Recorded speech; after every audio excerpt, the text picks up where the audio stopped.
மாதா தொலைக்காட்சி நேயர்களுக்கு அன்பு வணக்கம். அன்றாட உணவு நிகழ்ச்சியை பார்த்து கொண்டிருக்கின்ற உங்கள் அனைவரையும் இறைவன் ஆசீர்வதிப்பாராக.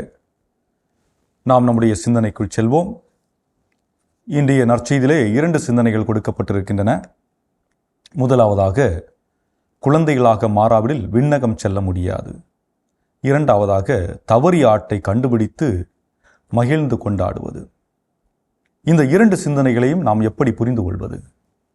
பொதுவாக உயர்ந்தவர்கள் என்று நாம் யாரை சொல்கிறோம்?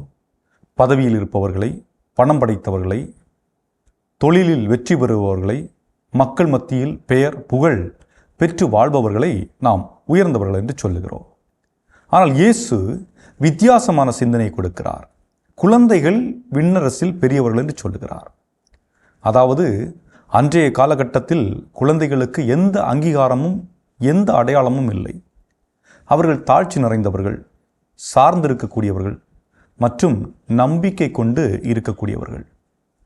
ஆகவே தான் குழந்தை தெரசம்மா அவர்கள் சொல்லுவார்கள், ஸ்பிரிச்சுவல் சைல்ட்ஹுட் என்று சொல்லுவார்கள். அந்த ஸ்பிரிச்சுவல் சைல்ட்ஹுட் என்பது கடவுள் மீது ஆழ்ந்த நம்பிக்கை கொண்டிருத்தல் மற்றும் முழுமையாக கடவுளிடத்தில் அர்ப்பணித்தல். இதுதான் குழந்தைத்தன்மை. குழந்தைகள் எவ்வாறு தங்களை முழுமையாக அர்ப்பணிக்கின்றார்கள், தன்னுடைய பெற்றோர்களிடத்தில் இருக்கலாம், அவர்கள் மீது ஆழ்ந்த நம்பிக்கை வைத்திருப்பது, இதைத்தான் வெளிப்படுத்துகிறது. ஆக விண்ணரசில் நுழைய முதலில் தேவை தாழ்ச்சி. நமது கர்வம், நான் என்ற அகந்தையை அப்புறப்படுத்திவிட்டு தாழ்ச்சியை ஆடையாக அணிந்து கொண்டு குழந்தைகள் போல் நம்பிக்கை கொள்ளக்கூடியவர்களாக இருக்க வேண்டும். இயேசு கூறுகிறார், நீங்கள் குழந்தைகளாக மாறாவிடில்.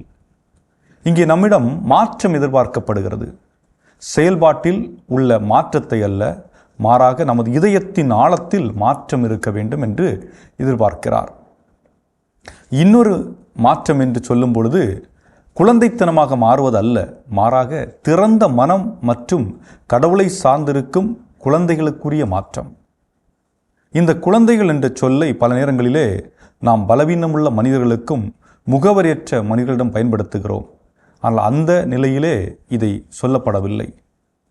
இவர்களை நாம் உள்ளார்ந்த மகிழ்வுடன் ஏற்றுக்கொள்ளும் போது, அதாவது ஒடுக்கப்பட்ட மனிதர்களையும் ஓரங்கட்டப்பட்ட மனிதர்களையும் சமூகத்தால் புறக்கணிக்கப்பட்ட மனிதர்களையும் நாம் மனதார ஏற்றுக்கொள்ளுகின்ற பொழுது என்னையே ஏற்றுக்கொள்ளுகிறீர்கள் என்று ஆண்டவர் சொல்லுகின்றார். அந்த அடிப்படையில் கூட நாம் குழந்தை உள்ளம் கொண்ட ஒரு நிலையை பாட எடுக்கின்றோம் என்று புரிந்து கொள்ள வேண்டும். இன்னொரு சிந்தனை, இயேசு கூறுகிறார், இவர்களை பாதுகாக்கும் காவல் தூதர் தந்தையின் முன்பு நிற்கிறார், தந்தையின் முகத்தை தரிசித்து கொண்டிருக்கின்றார் என்று சொல்லுகின்றார். அப்படி என்றால் இந்த குழந்தைகள் நாமும் அவருடைய குழந்தைகள் தான்.